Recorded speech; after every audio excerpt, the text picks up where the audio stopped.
All right, welcome back, guys. Today is April 23rd, and Tiger series ended like 4 or 5 hours ago, and I just was able to record for this now. I didn't do a recap on the Houston series because I was just busy with Easter, and I just said screw it. I'm just gonna skip that one. But honestly, it's whatever. That series wasn't that good, and it wouldn't. Honestly, this series isn't much better, to be honest. Kind of a sucky road trip. We lose both series, and we go 2-4 on the road. Yeah, and we're starting to feel the effects of the injuries that we have right now, and it sucks. I mean, I'm not like in any sort of desperation mode or anything, but it does suck. Always sucks to lose. It sucks to lose in general, but losing 2 series in a row, playing the way that we did, yeah, it's just tough. So yeah, like I said, I'm not going to talk about the Houston series. I'm just going to skip that one, and I'm just going to move straight on to the Detroit series. So we're going to go ahead and get straight into we're going to go mini breakdown of all 3 games, and then sort of like my thoughts on them all together, and then take a look at the Rays series coming up next. Game 1 was Randy Vasquez, and I'm a big fan of Vasquez from what I've seen. I know some people aren't as big a fan of him, but I like him. I think he's got potential, and unfortunately he didn't show it this game. Vasquez was just missing the zone straight up. His cutter, from what I can recall, his cutter was just off, and he was missing it inside to lefties, and he was missing it away to righties as well, all on the left side of the plate. At the end of his outing, he only got he went into the 3rd inning, but he got no outs in the 3rd inning, so he only went 2 innings and threw 70 pitches, which is not good. And I don't think this is something indicative of what he's going to be like in the future. I just think this is just a bad outing. And when you're a player that's, in that 3, 4, 5 spot in the rotation, you're more prone to have outings that are bad like this. So I think it's just kind of par for the course. And I don't think it was that, like, this is like some big alarm set like going off about Vasquez or anything. He just didn't have his stuff this game. And I think he'll be having a bounce back game 3 or 4 or 5 days from now, whenever he next time he pitches, and everything will probably be fine. So it sucks, but I'll just say it right now. Vasquez was also, I would say, the worst performer of the game, or worst performer of the series. You could say that a lot of players could have been, but collectively I'd say Vasquez performed the worst out of any other player in the series. That's my thoughts on Vasquez on game 1. Yeah, so let's continue with the game breakdown here. Top of the first, Tatis hit a single on first pitch. Manny walked, and then Xander had a blooper hit, and that would load the bases and give Tirso Ornelas a chance with 1 out in the first. And he grounds into what probably would have been a double play, but he does beat it out. He hustled down the line, and that got us on the board. Bottom of the first, Randy gave up a single and a triple in the first 10 pitches, and then both would eventually score, making it 2-1 Detroit. And at this point, I'm like, it's fine. Randy's probably, gonna have a good outing, but that's not what really happened. Bottom of the second, Randy hits Javi Baez with a pitch. Top of the second first. We get a couple guys on in the top of the second. Iglesias was hit by a pitch. It looked kind of similar to Crone when he got hit by a pitch, like sort of around the rib area. And later that inning, Tatis would have a grounder that would score. I think it would score Iglesias and tie the game 2-2. Then bottom of the second, Vasquez would hit Javi Baez with, I think, a curveball that slipped out of his hand. Javi would move up to second base on a drop ball by Martin Maldonado. We're still having issues with guys dropping very catchable balls behind home plate, and it kind of sucks. And I don't know how long we can, like, if I don't know, we gotta clean it up behind home plate. Both guys have had issues with like catching like really easy to catch pitches, so might need to start considering bringing up Campy if this is just what we're gonna have behind home plate. And honestly, I'm not sure who we would take out. I would probably lean more towards taking Martin out, just because, or sending him down or DFAing or whatever, just because he's like 40 and he has less of a track record going for him compared to Diaz. Javi would come in to score on a blooper eventually, making it 3-2 Detroit. Randy starts to lose his command and then he gets taken out.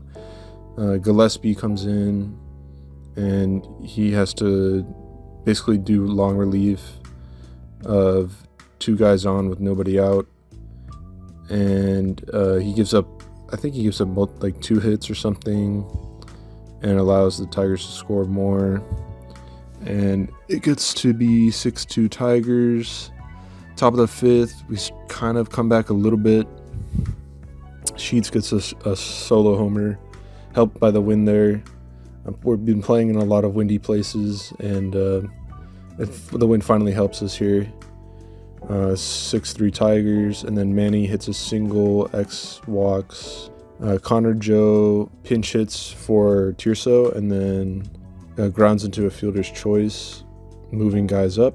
And then Oscar Gonzalez gets a single, opposite field single to score Manny. The ball like gets away when it's thrown to the infield, and then Connor Joe tries to move to third. He gets to third, and then Gonzalez tries to sneak behind the play, and he just gets thrown out at second. But he did score a run there, so I was fine with it.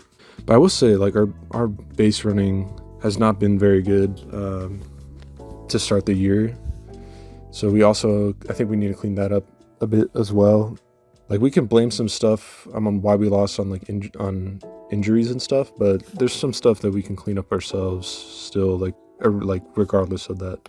There was a nice defensive play in the bottom of the 8th. It was a ground ball to first, and then it goes off Sheets' glove, and then Iglesias was backing the play, so he gets to the ball and throws it to Yuki, who's behind Sheets, who ran straight to first base, and he was hustling. So that was a good play by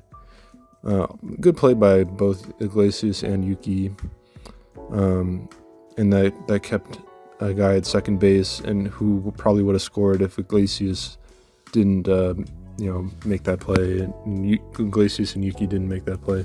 So nice job by them. And we try to come back in the 9th, but we just fall short, and that would be it for game 1. Game 2 is Pivetta versus Flaherty. We've seen Flaherty before, and unfortunately we don't really get to him that much in this game. Breaking it down, second inning, Xander gets infield single, and then Elias Diaz, the only runs of the game are from Elias Diaz, who gets a 2-run shot. His first homer of the year, and it was 2-0. That was it for the scoring in game 2. Pivetta, it was pretty much up to Pivetta to hold that lead, and he did it pretty much masterfully. Like, I'll put up a bunch of clips of him pitching, and he pretty much dealt this whole game. He went 7 innings, shutout, and he looked amazing. Like, he past like three starts from him have been really, really good. He was a freaking steal this offseason, and it was a really good move by AJ to get this guy. His curveball was like nasty on a couple of those pitches that I'll put up here. But yeah, the defense was on point, and but it was mostly Pivetta. Like, he was just dealing. All of his pitches were working, the high fastball and the curveball, and I think, is it a cutter or sweeper or whatever he has? I don't know, but whatever he was doing, it was working really well. So yeah, I don't really have much else on this game except for the bottom of the 8th, where there was like 3 defensive plays that were kind of cool. Iglesias had a nice stop in the 8th. Unfortunately, Gavin couldn't make the pick on the throw. It was kind of a bad throw, but it was a nice stop by Iglesias. And then there was a nice catch by Mason McCoy up against the netting in right field foul territory. That was a nice play by him. And then he also made a really nice stop on a ground ball up the middle. And he made a diving play. That was really cool to get the last out of the 8th. And then Suarez locked it down in the 9th. And that was pretty much it for game 2. Game 3 was Kyle Hart. And after his last few outings, it's been really rough to be on any hope for Kyle Hart. But he actually didn't do that bad this outing. He went 4 1/3, only giving up 2 solo shots. And I mean, that's not bad. Like, he gave us a chance to win. I'm honestly surprised Schilt took him out so early. Like, I felt like he could have gone through the 5th inning at least.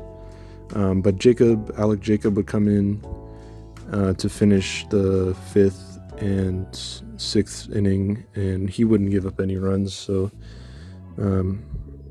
good job by both of those. I don't know if that's going to be something that's happening in the future, maybe a piggyback thing, but we'll see. As for us on offense, we scored 0 runs.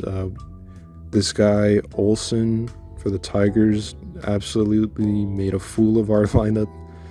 Nobody on our team could find any fair ground to get a hit, and it didn't look like we were making any adjustments really, which annoyed me the most.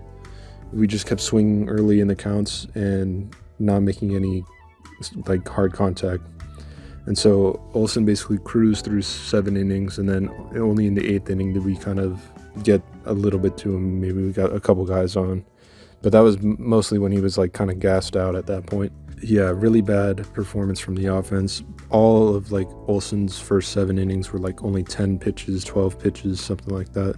So it was rough. It was pretty much the Tigers the whole way through. Like I said, Kyle Hart gave up 2 solo shots, and then I think I was starting to fall asleep. To be honest, I think I was starting to fall asleep. I don't really remember how they got the other 4 runs or 5 runs, whatever it was. Let's see. I think I just wrote that they got them off of certain pitchers. They got 2 off Marahone and 2-run homer off Yuki. So it was 6-0, and that was pretty much the game. Not a lot happened in game 3, so I mean, I don't have much to talk about. There's a few clips I'll probably put up of maybe like decent defensive plays or whatever. But yeah, not a lot of offense. I'll throw up some clips of Kyle's pitching too, where he did actually do pretty decently, if I didn't already.